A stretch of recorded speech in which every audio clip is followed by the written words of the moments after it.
So అందరికీ నమస్కారం. ముఖ్యంగా ఈ వీడియోలో తెలంగాణలో వచ్చినటువంటి భారీ నోటిఫికేషన్ ఈ మధ్య కాలంలో రావడం జరిగింది. సో ఆ నోటిఫికేషన్ చూద్దాం. ముఖ్యంగా కొత్త విషయాలందరూ కూడా please subscribe channel and share friends, మీ మిత్రులు షేర్ చేయండి. మరి తెలంగాణ హైకోర్టులో ఉన్నటువంటి మొత్తం పోస్టులు ఎన్ని పడ్డాయంటే 1673 పోస్టులు పడ్డాయండి. ఈ 1673 పోస్టుల గురించి ఈ యొక్క వివరాలు మొత్తం కూడా ఈ వీడియోలో చూస్తాం. ఇందులో టెక్నికల్ సంబంధించినవి టెక్నికల్ 1277 పోస్టులు ఉన్నాయండి. 1277 పోస్టులు ఉన్నాయి. నాన్ టెక్నికల్ 184 పోస్టులు ఉన్నాయి. ఇందులో సబార్డినేట్ సర్వీస్ సంబంధించినవి 212 పోస్టులు ఉన్నాయి. అంటే మొత్తం పోస్టులు తెలంగాణ ఉన్నటువంటి హైకోర్టులో ఉన్నటువంటి మొత్తం పోస్టులు 1673. అందులో technical 1277, non technical 184. So subordinate service 212 ఉన్నాయి. 212 ఉన్నాయి. మరి దీనికి సంబంధించినటువంటి ముఖ్యంగా ఇది అసలు ఏ విభాగంలో వచ్చినాయి? తెలంగాణ రాష్ట్రంలోని మరి న్యాయశాఖ మంత్రిత్వ శాఖ అంటే న్యాయశాఖ మంత్రిత్వ శాఖ సబార్డినేట్ సర్వీస్ కోసం చెప్పేసి, అంటే దీనికోసం ఈ రెండు అంశాల కోసము సర్వీస్ కోసం చెప్పేసి వివిధ విభాగాల్లోని ఖాళీగా ఉన్నటువంటి 1673 పోస్టుల కోసము తెలంగాణ హైకోర్టు నోటిఫికేషన్ విడుదల చేసింది. మరి ఇక్కడ ఈ తెలంగాణ హైకోర్టులో ఉన్నటువంటి పోస్టులు కొన్ని జిల్లాల వారిగా కూడా ఇవ్వడం జరిగింది. ఎందుకంటే తెలంగాణ రాష్ట్రంలో ఉన్నటువంటి అన్ని జిల్లాల వారికి అవకాశం ఉంది కాబట్టి వివిధ కోర్టుల కింద ఉన్నటువంటి పోస్టులు ఇక్కడ మనకి ఇవ్వడం జరిగింది. వాటిలో ముఖ్యంగా అంటే court master and personal secretary అంటే సెక్రటరీస్ ఎంతమంది సార్ అంటే 12 పోస్టులు ఉన్నాయి. నెక్స్ట్ కంప్యూటర్ ఆపరేటర్ సంబంధించినవి 11 పోస్టులు ఉన్నాయి. అసిస్టెంట్ పోస్టులు అంటే ఇక్కడ కంప్యూటర్ ఆపరేటర్ ఎంతమంది 11 పోస్టులు ఉన్నాయి. అసిస్టెంట్ పోస్టులు ఎన్ని అండి 42 పోస్టులు ఉన్నాయి. నెక్స్ట్ ఎగ్జామినర్ సంబంధించిన పోస్టులు 24 పోస్టులు ఉన్నాయి. తర్వాత ఇందులో టైపిస్ట్ అనేటువంటి 12 పోస్టులు ఉన్నాయి. సో కాపిస్ట్ అనేటువంటి పోస్టులు 16 పోస్టులు ఉన్నాయి. సో సిస్టమ్ అనలిస్ట్ అంటే అనలిస్ట్ అంటాం. ఈ సిస్టమ్ అనలిస్ట్ పోస్టులు ఏంటంటే 20 పోస్టులు ఉన్నాయి. ఆఫీస్ సబార్డినేట్ పోస్టులు 75 పోస్టులు ఉన్నాయి. ఈ ఆఫీస్ సబార్డినేట్ పోస్టులు కేవలము దీనికి ఎలిజిబిలిటీ ఏంటంటే 10th క్లాస్ మాత్రమే. కొన్నిటికి 10th క్లాస్ ఉంది, కొన్ని ఇంటర్ ఉంది, కొన్ని డిగ్రీతో ఉంది, కొన్ని వాళ్ళకి LLB వాళ్ళకి అవకాశం ఉంది. కాబట్టి ఇక్కడ వాళ్ళ యొక్క పోస్టుని బట్టి ఎలిజిబిలిటీ అనేది డిఫరెంట్గా ఇవ్వడం జరిగింది. సో ఇవన్నీ కలిపి మొత్తం పోస్టులు 212 అండి. ఇవన్నీ కలిపి ఈ office subordinate, system analyst, copyist, typist ఇవన్నీ కలిపి 212 ఉన్నాయి అవి. కాబట్టి దీనికి అసలు కొన్నిటికి ఎలా అంటే ముఖ్యంగా చూడొచ్చు ఇట్లాంటి ఆఫీస్ సబార్డినేట్ పోస్ట్ సంబంధించిన 10th క్లాస్ మాత్రమే ఉంది అవకాశం ఉంటుంది. కాబట్టి ఇంకా కొన్నిటికేమో కొన్ని 10th క్లాస్ ఎలిజిబిలిటీ ఉంది, కొన్ని ఇంటర్ ఉంది, కొన్ని డిగ్రీ ఉన్నాయండి. కొంత పని అనుభవం కూడా అంటే LLB కూడా కొందరికి కొన్ని పోస్టులకు LLB కూడా అడుగుతూ ఉన్నాడు. కాబట్టి నెక్స్ట్ ఎక్కువ పోస్టులకు 10th, ఇంటర్, డిగ్రీతో మరియు పని అనుభవం కూడా అడుగుతూ ఉన్నాడు. కొన్ని మామూలుగా కంప్యూటర్ ఆపరేట్ సంబంధించిన పోస్టులకు వాటికి ఏం అడుగుతాడు, వాటి సంబంధించిన టెస్ట్లు చేస్తారు. అంటే వారికి మనకు స్కిల్ టెస్ట్ చేస్తారు అండ్ షార్ట్ అండ్ ఇంగ్లీష్ ధృవపత్ర పరిశీలన చేస్తారు. అంటే స్కిల్ టెస్ట్ కూడా చేస్తారండి. ఇక్కడ స్కిల్ టెస్ట్ కూడా ఉంటుంది. నెక్స్ట్ ఇది మరియు మెరిట్ లిస్ట్ తర్వాత వాళ్ళు స్కిల్ టెస్ట్ కూడా, అంటే ఎగ్జాంపుల్ వాళ్ళు కంప్యూటర్ అయితే వాళ్ళకు టైపిస్ట్ అయితే టైపిస్ట్ చేయగలుగుతారా, ఎంత స్పీడ్ చేయగలుగుతారు. ఎవరైతే వాళ్ళు అందులో కూడా వాళ్ళకు టెస్ట్ ఉంటుంది అన్నట్టు, టెస్ట్ అనేది ఉంటుంది. రైట్. కాబట్టి కొందరికి 10th క్లాస్, కొందరికి ఇంటర్, కొన్ని డిగ్రీ, కొన్ని పోస్టులకు అంటే ఆ పోస్టుని బట్టి ఇక్కడ ఎలిజిబిలిటీ అనేది ఉందండి. మ్యాక్సిమం కొన్ని అంటే ఇక్కడ డిగ్రీ ఉన్నాయి ఎక్కువ పోస్టులకు, అంటే డిగ్రీ చేసే వాళ్ళకు ఎక్కువ పోస్టులు అడుగుతూ ఉంది. నెక్స్ట్ వీళ్ళకి వయోపరిమితి ఎంత ఉంది అంటే 18 నుంచి 30 సంవత్సరాల వయసు ఉండాలి. 18 నుంచి 30 సంవత్సరాల వయసు ఉండాలి. ఇక్కడ సడలింపు ఉందండి. సడలింపు అంటే ఏంటి ఇక్కడ? ఇక్కడ 18-30 సంవత్సరాలు అనేది కామన్గా, మరి ఇక్కడ సడలింపు ఏంటంటే SC STలకు 5 years సడలింపు ఉంది. అంటే 35 years వరకు అప్లై చేసుకోవచ్చు. 35 years ఉన్న వాళ్ళు కూడా అప్లై చేసుకోవచ్చు. OBC వాళ్ళు 3 years సడలింపు ఉంది. నెక్స్ట్ PW వాళ్ళు అంటే ఇక్కడ ఫిజికల్లీ హ్యాండిక్యాప్డ్ వాళ్ళకు కూడా ఎంత 5 years సడలింపు ఉంది. అంటే వయస్సు సడలింపు ఇక్కడ చూసుకోవాలి. అంటే 18 నుంచి 30 సంవత్సరాలు అయినప్పటికీ 30 years ఉన్న వాళ్ళు ఇక్కడ SC ST అయితే 5 years వరకు సడలింపు ఉంటుంది. OBC అయితే 3 సంవత్సరాల వరకు అక్కడ సడలింపు ఉంటుంది. కాబట్టి అవి అది అప్లై చేసుకోవచ్చు అండి. నెక్స్ట్ దరఖాస్తు విధానం ఎలా చేసుకోవాలి? దరఖాస్తు విధానం అనేది ఆఫ్లైన్ కదండి, ఆన్లైన్లో చేసుకోవాలి. ఎందుకంటే సో ఇక్కడ చాలా క్లారిటీగా మనం తెలుసుకుంటాం. దరఖాస్తు ఫీజు ఎంత ఉంది? సో జనరల్ అయితే 600 రూపాయలు అండి. జనరల్ వాళ్ళకు 600 రూపాయలు ఉంది. మరి ఎస్సీ, ఎస్టీ, ఈడబ్ల్యూఎస్ మరియు పీడబ్ల్యూ వాళ్ళకు సో 400 రూపీస్ ఉందండి. ఎంత ఉందండి? 400 రూపీస్ ఉంది. అంటే జనరల్ వాళ్ళకు 600 రూపాయలు. ఇది ఎట్లా అప్లై చేసుకోవాలి? ఆన్లైన్లో అప్లై చేసుకోవాలి.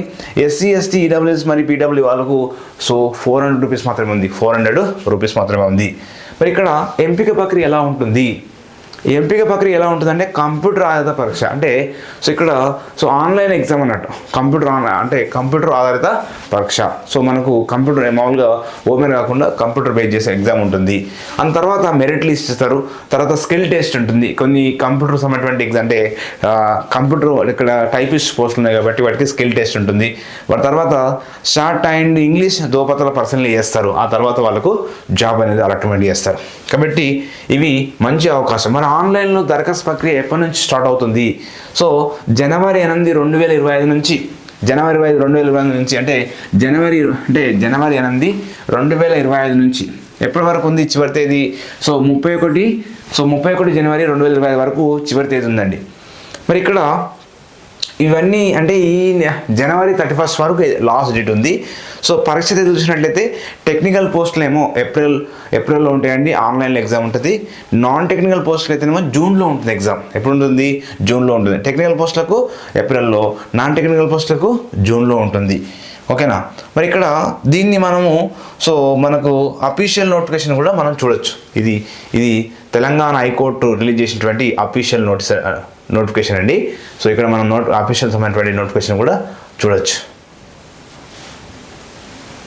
రైట్, చూడండి ఇక్కడ మనకు ఇవ్వండి టోటల్ వేకెన్సీస్ 1277 పోస్టులు. ఇందులో the date of publication of the notification ఏ రోజు వచ్చింది, ఇవన్నీ కూడా వివరాలు కూడా ఇక్కడ ఇవ్వడం జరిగింది. ఇందులో చూడండి ఈ 1277 పోస్టులు అనేది junior assistant, field assistant, examiner, record assistant, so process server ఇవి అన్నీ కూడా టోటల్ వేకెన్సీ ఎన్ని ఉన్నాయి? 1277 ఉన్నాయండి. ఇందులో సో ఎప్పుడు స్టార్ట్ అవుతుంది ఇది? So start of the online application so January 8 start అవుతుంది, ఎండింగ్ సో జనవరి 31 వరకు ఎండింగ్ అవుతుంది అన్నట్టు. ఓకేనా? నెక్స్ట్ దీనికి సంబంధించినటువంటి డేట్ ఆఫ్ ఎగ్జామినేషను సో ఏప్రిల్లో జరుగుతుందని చెప్పేసి ఇక్కడ మనకు అఫీషియల్గా కూడా ఇవ్వడం జరిగింది. అఫీషియల్గా కూడా మనకు క్లారిటీగా ఇవ్వడం జరిగింది. ఓకేనా? నెక్స్ట్ సంబంధించినటువంటి పోస్టు టెక్నికల్ పోస్ట్ అండి. ఇందులో స్టెనోగ్రఫీ మరియు గ్రేడ్ 3, టైపిస్టు, కాపిస్టు ఇవి టోటల్ వేకెన్సీ 184 ఉన్నాయి. ఇది కూడా ఇక్కడ ఇవ్వడం జరిగిందండి. సో మనకు దీని యొక్క స్టార్టింగ్ డేట్ ఎప్పుడు అవుతుంది? జనవరి 8 స్టార్ట్ అవుతుంది, జనవరి 31కు సో క్లోజ్ అవుతుందండి. ఎగ్జామ్ వచ్చేసి దీని ఎగ్జామ్ ఎప్పుడు ఉంటుంది? సో మనకు జూన్లో ఉంటుంది. దీని ఎగ్జాము జూన్లో ఉంటుంది. ఓకేనా? నెక్స్ట్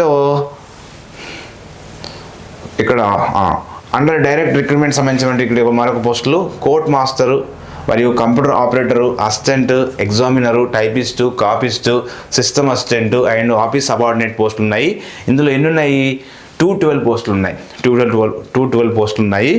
సో దీనికి సంబంధించినటువంటి స్టార్టింగ్ డేట్ కూడా జనవరి 8 నుంచి స్టార్ట్ అవుతుంది. సో చూడండి ఇక్కడ జనవరి 8 నుంచి స్టార్ట్ అవుతుంది. ఇక్కడ డేట్ కూడా ఇచ్చిండు. సో జనవరి 8 నుంచి స్టార్ట్ అవుతుంది, జనవరి 31 వరకు ఎండ్ అవుతుంది. ఓకేనా? నెక్స్ట్ దీనికి సంబంధించినటువంటి సో లాస్ట్ డేట్ ఎప్పుడు ఉంది? 31 వరకు ఉంది. సో ఎగ్జామ్ వచ్చేసి ఏప్రిల్లో ఉంటుందండి.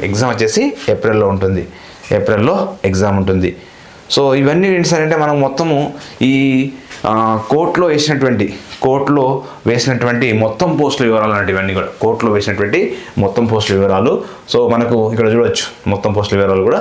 సో మనకు క్లారిటీగా ఇది అఫీషియల్ నోటిఫికేషన్, ఇది అఫీషియల్గా వచ్చినటువంటి సో తెలంగాణ హైకోర్టు రిలీజ్ చేసినటువంటి అఫీషియల్ నోటిఫికేషన్ అండి. మీకు ఆల్రెడీ క్లియర్గా కూడా చెప్పడం జరిగింది. ఇది దీనికి సంబంధించినటువంటి ప్రధాన సమాచారము. ఇది ఈ యొక్క 1600 తెలంగాణలో వచ్చినటువంటి 1173 పోస్టులకు అఫీషియల్గా నోటిఫికేషన్ రిలీజ్ చేసింది. ఇది మనకు గవర్నమెంట్ నోటిఫికేషన్ ప్రకారం ఉన్నటువంటి సమాచారం, పూర్తి సమాచారం. అందులో 1277 ఉన్నాయి, నాన్ టెక్నికల్ 184 ఉన్నాయి, సబార్డినేట్ సర్వీసెస్ 212 ఉన్నాయి. కాబట్టి దీనికి సంబంధించినటువంటి అర్హతలు కూడా డిఫరెంట్గా ఉన్నాయండి. అర్హతలు కూడా కొన్ని 10th, కొన్ని ఇంటర్, కొన్ని డిగ్రీ, కొన్ని LLB కూడా అడిగాడు. కాబట్టి ఇవన్నీ కూడా ఈజీగా మనకు అప్లై చేసేటప్పుడు మనకు అడుగుతుంది నువ్వు అంటే ఎలిజిబిలిటీ ఎంత ఉంది మనకు. ఇంకోటి ఏంటంటే మనం చూసుకోవాల్సింది ఏంటంటే ఇక్కడ అసలు మనకు వయోపరిమితి, మీ వయస్సు వాళ్ళు అక్కడ ఏ వయసు వాళ్ళు ఇక్కడ అప్లై చేసుకోవచ్చు, ఇది కూడా ఇంపార్టెంట్. 18 to 30 అనేది కామన్. సో తర్వాత సడలింపు చూస్తే SC STలకేమో 5 years, OBCకి 3 years, PW వాళ్ళకి 5 years ఎక్స్ట్రా ఉంటుంది, అది గుర్తుపెట్టుకోండి. తర్వాత మనకు ఈ దరఖాస్తు విధానం ఆన్లైన్లో చేసుకుని, ఆఫ్లైన్ లేదని ఆన్లైన్లో చేయాలి. అది దరఖాస్తు ఫీజు అనేది 600, జనరల్గా 600 ఉంటుంది. SC ST EWS PW వరకు 400 రూపీస్ ఉంటుంది. సో మనకు లాస్ట్ డేట్ వచ్చేసి జనవరి 31st అండి, 31st వరకు ఉంది. కాబట్టి ఇది అవకాశం ఉన్న అందరూ కూడా అప్లై చేసుకోండి. ఈ వీడియో నచ్చిన please subscribe channel and share friends. Thank you to all.